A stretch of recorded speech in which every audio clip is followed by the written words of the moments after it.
د غزني د کرنې اوبو لګولو او مالدارۍ ریاست کې د بېلابېلو عمارتي ادارو شاوخوا 230 تنه کارکوونکو او یو شمېر د دغه ولایت اوسېدونکو ته د ترافیکي اصولو په برخه کې جوړ شوی روزنیز کورس پای ته ورسېد. مسؤلین وایي د دغه ډول روزنیز پروګرام جوړول د ترافیکي ګڼې ګوڼې په کمولو، د ترافیکي پیښو په مخنیوي او د وسایطو د تګ راتګ په ښه تنظیم کې مهم رول لري.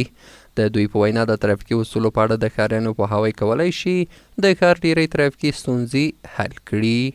هدف مو ځینې دا و تر څو پورې عامه پوهاوی موږ خلکو ته ورکړو، بازار کې ازدحام او ترافیکي حادثې د ټولو مخنیوی ورسره وشي، نو په دې خاطر مو دغه برنامه ورته ایجاد کړې وه. غزني ولایت چې ده هغه یو ستراتیژیک ولایت ده او د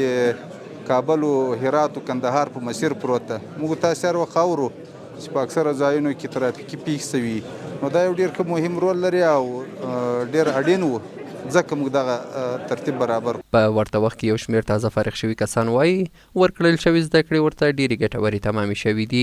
او ټینګار کوي چې د ترافیکي قوانینو عملي کېدل د ټولو ښاریانو له لوري کولی شي د ګڼې ګوڼې په راکمولو او د عامه خوندیتوب په تامین کې اغیزمن واقع شي. خواندن دروس ترافیکی و آگاهانه رانندگی کردن مسئولیت‌های شهروندی ماست و همچنان هدف اصلی